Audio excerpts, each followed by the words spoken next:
ಜಿಲ್ಲೆ ಸೇರಿದಂತೆ ರಾಜ್ಯಾದ್ಯಂತ ಕಾನೂನು ಸುವ್ಯವಸ್ಥೆ ಸಂಪೂರ್ಣ ಹದಗೆಟ್ಟಿದೆ ಎಂದು ಬಿಜೆಪಿ ಹಿಂದುಳಿದ ವರ್ಗದ ರಾಜ್ಯ ಪ್ರಧಾನ ಕಾರ್ಯದರ್ಶಿ ಅವಣ್ಣ ಮ್ಯಾಕೇರಿ ಆರೋಪಿಸಿದ್ದಾರೆ. ನಗರದಲ್ಲಿ ಸುದ್ದಿಗೋಷ್ಠಿ ನಡೆಸಿ ಮಾತನಾಡಿದ ಅವರು, ರಾಜ್ಯದಲ್ಲಿ ಕಾನೂನು, ಆರೋಗ್ಯ ಹಾಗೂ ಶಿಕ್ಷಣ ವ್ಯವಸ್ಥೆ ಸಂಪೂರ್ಣ ಹದಗೆಟ್ಟಿದೆ. ಕಲಬುರಗಿಯಲ್ಲೂ ಸಹ ಕಾನೂನು ವ್ಯವಸ್ಥೆ ಹಾಳಾಗಿದ್ದು, ಜಿಲ್ಲಾ ಉಸ್ತುವಾರಿ ಸಚಿವರು, ಸಂಸದರು ಈ ಕುರಿತು ತಲೆಕೆಡಿಸಿಕೊಳ್ಳುತ್ತಿಲ್ಲ ಎಂದು ದೂರಿದ ಅವರು, ಕೂಡಲೇ ಜಿಲ್ಲಾಡಳಿತ, ಉಸ್ತುವಾರಿ ಸಚಿವರು ಹಾಗೂ ಸಂಸದರು ಅಧಿಕಾರಿಗಳ ಜೊತೆಗೆ ಸಭೆ ನಡೆಸಿ ಕಾನೂನು ಸುವ್ಯವಸ್ಥೆ ಹಾಗೂ ಶಿಕ್ಷಣ, ಆರೋಗ್ಯ ಇಲಾಖೆಯ ಅವ್ಯವಸ್ಥೆಯನ್ನು ಸರಿಪಡಿಸಬೇಕು ಎಂದು ಒತ್ತಾಯಿಸಿದರು.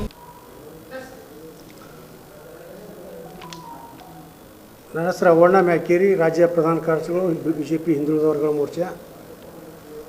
ಇವತ್ತಿನ ಈ ಒಂದು ಸುದ್ದಿಗೋಷ್ಠಿಯ ಮುಖ್ಯ ಉದ್ದೇಶ ಏನಂದ್ರೆ, ತಮಗೆಲ್ಲ ತಿಳಿದಿರುವಂತೆ ಈಗಾಗಲೇ ಕಲಬುರಗಿ ಜಿಲ್ಲೆಯಲ್ಲದೆ ರಾಜ್ಯಾದ್ಯಂತ ಸಾಕಷ್ಟು ಮಳೆ ಬರ್ತಾ ಇದೆ.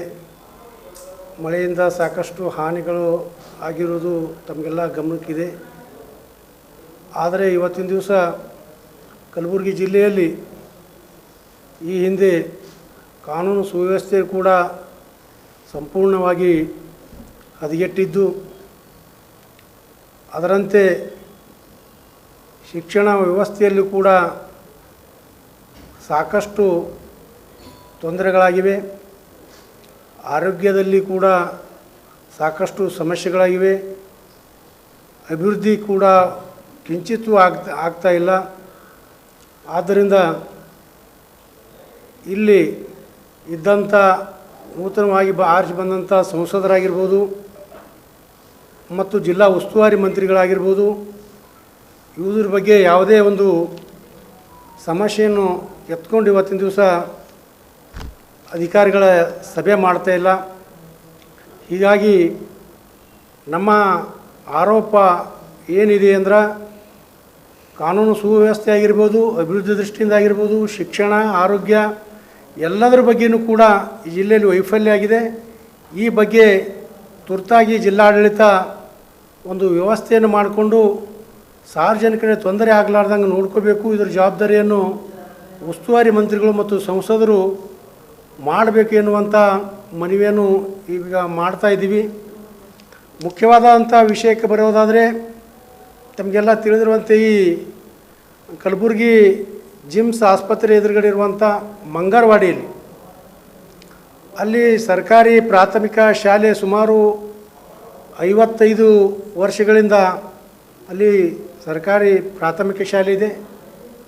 ಮೊನ್ನೆ ನಾನು ವಿಸಿಟಿಗೆ ಅಲ್ಲಿ ಹೋಗಿ ನೋಡಿದಾಗ ಅಲ್ಲಿ ಇದ್ದವರೆಲ್ಲ ಪರಿಶಿಷ್ಟ ಜಾತಿ, ಪರಿಶಿಷ್ಟ ಪಂಗಡ, ಹಿಂದುಳಿದ ವರ್ಗದವರು, ಅಲ್ಪಸಂಖ್ಯಾತರು, ಅದರಲ್ಲಿ ವಿಶೇಷವಾಗಿ ಇವತ್ತಿನ ದಿವಸ ನಿರುದ್ಯೋಗ ಸಂಖ್ಯೆಯಲ್ಲಿ ಹೆಚ್ಚಾಗಿರೋದ್ರಿಂದ ಅಲ್ಲಿ ಕೆಲವರು ಕೂಡ ಇಂಥ ಇಲ್ಲಿಗಲ್ ಕೆಲಸನೂ ಕೂಡ ಮಾಡ್ತಿರ್ತಾರೆ. ಅಂಥವ್ರಿಗೆ ಒಂದು ಉದ್ಯೋಗ ಅವಕಾಶ ಕೊಟ್ಟು ಅವರಿಗೆ ಆ ಒಂದು ವೃತ್ತಿಯಿಂದ ಹೊರಗೆ ತರಬೇಕು, ಅವ್ರಿಗೆ ಮುಖ್ಯವಾಹಿನಿಗೆ ತರಬೇಕೆನ್ನುವಂಥ ಒಂದು ಕಲ್ಪನೆಯಿಂದ ನಮ್ಮ ಒಂದು ಸಂಘ ಪರಿವಾರದ ಒಂದು ತಂಡ ಅಲ್ಲಿ ಸುಮಾರು 2 ದಿವಸಗಳ ಕಾಲ ಆ ಒಂದು ನಿರುದ್ಯೋಗ ಯುವತಿಯರಿಗೆ ಒಂದು ಜಾಗೃತವಾದಂಥ ತರಬೇತಿಯನ್ನು ನಾವು ನೀಡಿದ್ದೀವಿ. ಆ ಒಂದು ಸಂದರ್ಭದಲ್ಲಿ ಆ ಒಂದು ಶಾಲೆಗೆ ನಾವು ಭೇಟಿ ನೀಡಿದಾಗ ಅವು ಫೋಟೋಗಳು ನಮ್ಮ ಹುಡುಗ ತರ್ತಾ ಇದ್ದಾನೆ, ಆ ಸಂಪೂರ್ಣವಾಗಿ ಬಿದ್ದುಬಿಟ್ಟವು. ಅಲ್ಲಿ ಏನು ಒಂದು ಮೊಳಕಲ್ ಮಠ ಕೆಸರದ ಆ ಸ್ಕೂಲ್ನಾಗ. ತಾವು ಕೂಡ ದಯವಿಟ್ಟು ಮಾಧ್ಯಮದವರು ಹೋಗಿ ಅಲ್ಲಿ ನೋಡ್ಬೋದು. ಸುಮಾರು 157 ಅಲ್ಲಿ ವಿದ್ಯಾರ್ಥಿನಿಯರು ಓದ್ತಾರೆ, ಅವ್ರಿಗೆ ಕೂಡ್ಲಿಕ್ಕೂ ಜಾಗ ಇಲ್ಲ. ಅಂದರೆ ಇಂಥ ಒಂದು ಪರಿಸ್ಥಿತಿ ಅಲ್ಲಿ ಆಗಿದೆ. ಇದಕ್ಕೆ ಸಂಬಂಧಪಟ್ಟಂತೆ ಶಿಕ್ಷಣ ಇಲಾಖೆಗೆ ಈಗಾಗಲೇ ಅಲ್ಲಿ ನಮ್ಮ ಈ ಸುಧೀರ್ ಉಪಾಧ್ಯಾಯವರು ಆ ಒಂದು ಓಣಿಯ ಮುಖಂಡರಿದ್ದಾರೆ. ಅವರು ಸಾಕಷ್ಟು ಸಲ ಶಿಕ್ಷಣ ಇಲಾಖೆದವ್ರಿಗೆ ಹೇಳಿದ್ರು ಕೂಡ ಯಾವುದೇ ಕೆಲಸ ಆಗಿಲ್ಲ. ಆದ್ದರಿಂದ ನಮ್ಮ ಮನವಿ ಏನದಪ್ಪ ಅಂದ್ರೆ, ಈ ಒಂದು 5,000 ಕೋಟಿ ರೂಪಾಯಿ KKRDBಯಲ್ಲಿ ಸಾಕಷ್ಟು ಈ ಭಾಗದ ಅಭಿವೃದ್ಧಿಗಾಗಿ ಏನು ಹಣಕಾಸು ವ್ಯವಸ್ಥೆ ಬಂದಿದೆ. ಆದ್ದರಿಂದ ನಾವು ಕೂಡ ಮೊನ್ನೆ ಅಜಯ್ ಸಿಂಗ್ ಅವರಿಗೆ ಒಂದು ಪತ್ರನೂ ಕೂಡ ನಾವು ಬರೆದಿದ್ದೀವಿ. ಸುಮಾರು 1 ಕೋಟಿ ರೂಪಾಯಿ ಆ ಒಂದು ಕಟ್ಟಡಕ್ಕೆ ನೀಡಿ ಆ ಭಾಗದ ನಮ್ಮ ಎಲ್ಲ ಜನರಿಗೆ ಅನುಕೂಲ ಆಗುವಂಥ ರೀತಿಯಲ್ಲಿ, ಮಕ್ಕಳಿಗೆ ಅನುಕೂಲ ಆಗುವ ರೀತಿಯಲ್ಲಿ ಇವತ್ತು ತಾವು ನೋಡ್ಕೋಬೇಕೆನ್ನುವಂಥ ಮುಖ್ಯವಾದಂಥ ಮನವಿಯನ್ನು ಕೂಡ ನಾವು ಮಾಡ್ತಾಯಿದ್ದೀವಿ.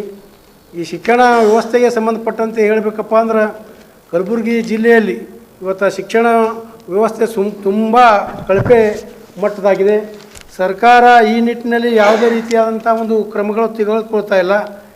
ಯಾಕಂತ ಹೇಳಿದ್ರೆ ಉದಾಹರಣೆಗೆ ಹೇಳ್ಬೇಕಾದ್ರೆ ಕರ್ಜಿಗಿಯಲ್ಲಿ ತಾವು ಮನೆ ಪೇಪರ್ದಾಗೂ ನೋಡಿದಿರಿ, ಕರ್ಜಿಗಿಯಲ್ಲಿ ಸುಮಾರು 80 ಲಕ್ಷ ರೂಪಾಯಿ ಅಲ್ಲಿ 8 ಕೋಣೆಗಳು ಮಾಡಬೇಕಂಥೇಳಿ ಮಂಜೂರಾತಿಯಾಗಿ ಹಣನೂ ಖರ್ಚಾಯಿತು. ಆದರೆ ಇಲ್ಲಿವರೆಗೆ ಕೂಡ ಅಲ್ಲಿ ಹಂಗಾಗ್ಯದಪ್ಪ ಅಂದ್ರೆ ಬಾಗಿಲುಗಳಿಲ್ಲ, ಕಿಟಕಿಗಳಿಲ್ಲ, ಏನೂ ಇಲ್ಲ. ಆದರೆ ದುಡ್ಡು ಖರ್ಚು ಮಾತ್ರ ಪೂರ ಆಗ್ಯದ. ಸುದ್ದಿಗೋಷ್ಠಿಯಲ್ಲಿ ಸುಧೀರ್ ಉಪಾಧ್ಯಾಯ, ಚಂದ್ರಕಾಂತ್ ಜಮಾದಾರ್ ಸೇರಿದಂತೆ ಇತರರು ಉಪಸ್ಥಿತರಿದ್ದರು.